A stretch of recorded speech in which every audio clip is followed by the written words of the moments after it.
Kind of a mixed grocery bag when it comes to food inflation at this hour. The May CPI, or Consumer Price Index report that came out today, shows right before Father's Day weekend, of course, peak grilling season, uncooked ground beef prices are up 2%. Bread, think hamburger buns, up 0.4%, and chicken has gained 0.3%.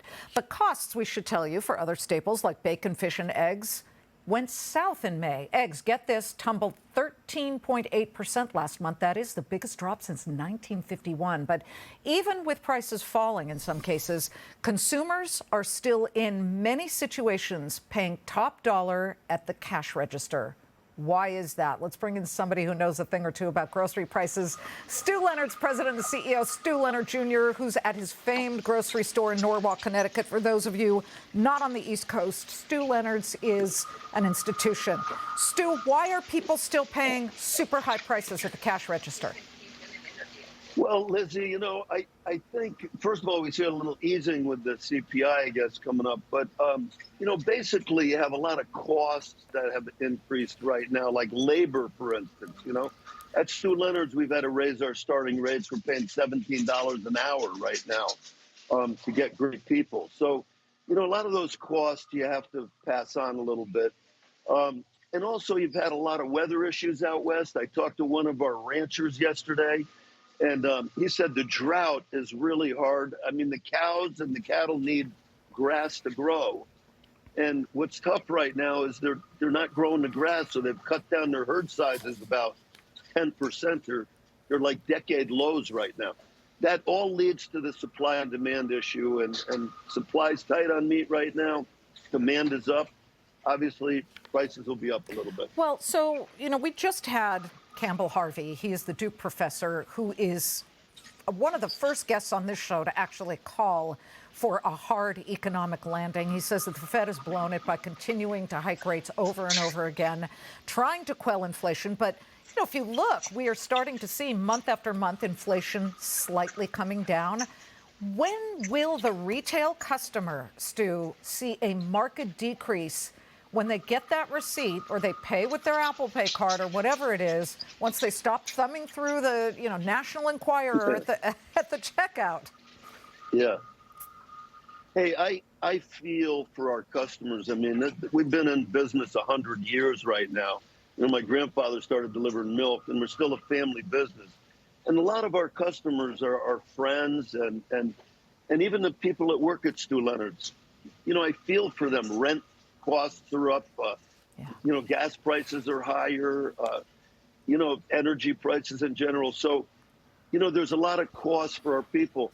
And, before, I know, Lizzie, you're probably going to ask me, but you mentioned greedflation. We have been so sensitive to our customers. I've basically been splitting any price increases that we're getting. And we've been hard on our suppliers. We're trying to resist any price increases. Right. But if we do get them, what I'm doing is splitting them 50-50 well, you're with amazing, the customers. but the big guys are not. And when you look at some of the earnings reports of the publicly traded food producers, and I'm specifically talking about Pepsi, General Mills, some of these other names, McDonald's, they have been able, and they've been very honest about it, instituted price hikes, and they're keeping them there because people are paying them. They're also public companies that you're reporting about. So they have to report earnings. I think if people want to shop, probably where you're going to find some good prices, go to more of a family local store. And we don't have to report earnings to you or Wall Street or anything. You have to look your customer in the eye, and that is certainly a driver, it feels like. And, what we're noticing right now, because of the prices, we're noticing our customers are putting one less item in their shopping cart. But the thing that I like is our traffic is up in the store. So there's more customers coming into Stu Leonard's right now. I mean, even though we're not able to maybe raise prices as much as we want to keep our earnings where they should be, we're eating a little bit this year.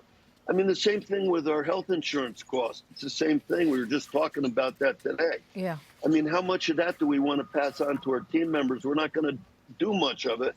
We're hoping maybe next year and the year after, prices will come down, or at Yeah, least well, stabilize. us too. And you But know, Stu, let me right now, just throw this at you. You guys have a vibrant private label division. The private yeah. label, is it better? I mean, talk to our viewers. Is it better to buy the private label stuff, whether it's at Kroger or whether it's at Acme, Stop and Shop, et cetera? Well, that's a great point. That's one way you can save money right now. I mean, basically, what we do, we call up maybe a lot of major manufacturers that might be making a product that you'll see on the shelves, and they'll put our name on it. So we've been able to do that. We're probably over 60% private label items here at Stu Leonard. Trader Joe's, you go in there, it's like even higher. It's all Trader Joe's. So it's better to try to private label, and we're able to sell it below what the national prices are. So way to save money, go and try private label. Okay, I'll do it. I actually do that, no matter where I go, because I'm frugal. Lizzie, another thing is, look, you don't mind if I call you Lizzie, do you? I love it. That's what my mom called me. Okay. Hey, by the way, I just went to lunch with my mom. She just turned 91 years old, Oh, bless her heart. Happy birthday to yeah. Mom. Stewie? You don't mind if I call you Stewie? Stewie. You know what? That's what everybody calls me, Lizzie. Oh, you're the best. Thank you very much. Stu Leonard Jr. Everybody should go to Stu Leonard, especially those who come in from out of town. It's an out-of-body experience.